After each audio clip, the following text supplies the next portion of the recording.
masenja. Bok masenja.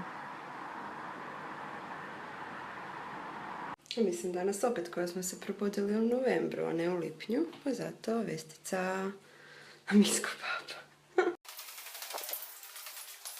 Nisam sigurna šta bi ovo sugeriralo, osim da je neko popizdio, ali ako nekom slučajno pa drvo koje je tu od uvijek, nije od uvijek, od 91. je tu, gdje si bio 91. I bila je mala grančica i onak svih ovih 20 koliko godina rasla.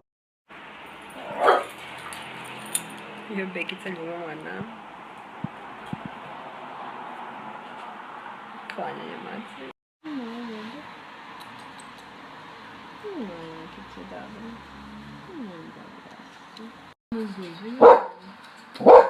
Bil, kaj se javljaš? Ono drvo sam još htjela reći da me prilično muči jer uopće ne kužim kaj se to događa. Da je neko službeno koje već održava zelene površine zaključio će da se maknu. Da, apsolutno ne vidim razlog jer je kompletno zdravo. Dapače, imam projekt na njemu, slikam u listić po listić kak raste i napravit ću mu godišnji lepsel, to je druga tema. Zdravo je. Nije jasno zaki bi ga sa službenim organima micalo. A druga opcija je da neko onako od mojih dragih sugrađana hoda random sa sekirom. Onda je tako hodajući sa sekirom po gradu Zagrebu. U nekom momentu sjeti inspiraciju, ide malo opet po drvu i otišu dalje sa sekirom. I u oba dvije varijante mene zapravo najviše zanima koji su moji mehanizmi zaštite sebe i drva od ovakvih idiotarija sveukupno. A ova ruka skriva brzo drveko.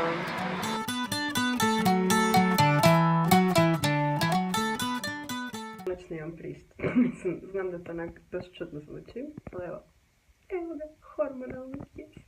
Mislim, slavim samo zato kaj već zadnje 2 mjeseca koliko onako uredno čistim kožu i sve to lijepo primjenjujem. Nisam imala pristup, čak ni hormonalna. A hoću isprobat da li ova recimo Effaclar Duo krema stvarno to tak dobro lijepo sređuje, kak navodno svi kažu da da.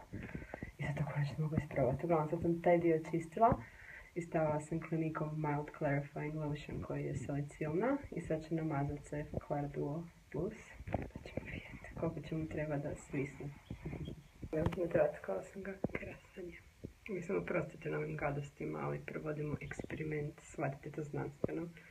Inače, redovno bi primijenila realno Kalodont ili eventualno ono od Neutrogene, mali gelić sam malo. Slučajno mi je podletilo reći Garniero, lapsus totalni, zato ki sumnjam da je krivac za ovu divotu koju sad dobijamo, pokušavamo. Mislim da je krivac Garnierov primer jer sam to isprobavala zadnjih 2-3 dana i to je u biti kad gledate period spomenuti zadnje 2 mjeseca kad nemam čak ni dobar menge prist, a onak 3 dan od isprobavanja nečeg novog na faci što je primer pa onda dolazi u pore i radi stranje potencijalno. Mislim da je on kriv. Malo sam sakrila prištinju, ne pretjerano, ok, sedam se ne rigam. Haj, imam suptilni radnja u pozadini, pa onak razmišljam da ću vam možda pogled više padat na njih, nego tu. Vidjet ćemo. Uglavnom, htjela sam reći da danas očito bio dan onako pojačanih sranja, jer sam čula neke stvari od kojih ova moja drama s drvom ispada onak smiješna. Iako sam ja pobornik teze da se ne mogu uspoređivati drame po jačini, ali onak, objektivno možda i da. Naime, preko frendice koja živi u Samoboru sam čula da od jednog dečka kojeg ona zna, pas kojeg su tražili danima, našli su ga. Lovci su ga ubili na nekakvom nasipu, meni se to abstraktno, ali fokusiramo se na moment. Lovci su ga ubili, ne? I to nije ni 6. put da ja čujem za tak neke, užasno često sam znala vidjeti da ljudi spominju takve slučajeve, meni je to jezivo. Takav nivo lišenosti od ikakvog, ičeg unutra, ja ne mogu to shvatiti, evo ja ne mogu to razumjeti. Ono što nevjerovatno, ali me za zero i gore još pogađa, su pojedine reakcije pojedinih monstruma od ljudi koji ne vide ništa sporno u tako nečem. Ne želim uopće dublje ulaziti u temu, ali onak to me baš onak jebeno pogodilo danas.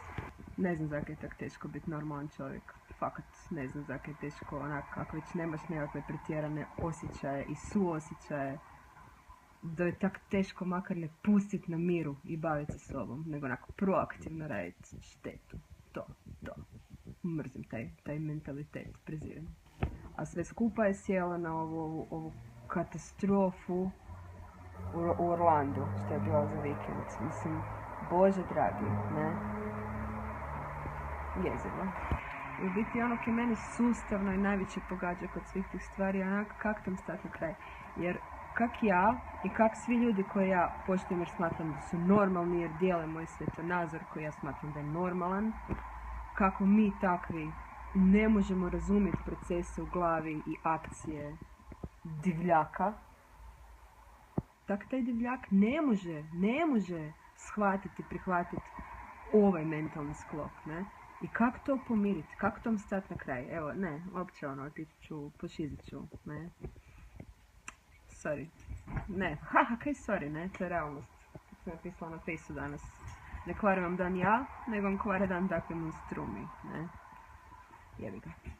Ali treba se pričati o užasnim stvarima, treba vrištati kad je neke krivo. Recentno mi je onak za nabrijavanje moto, koji fakat primjenjuju u svim životnim situacijama. Ne možeš se predati, jer ako se predaš, onda su pobjedili odmah. Ali čisto da završimo na slightly more positive note. Evo vam dosadašnja progresija timelapsa drvca. Ovo se čisti, sve je zatrpano. Evo.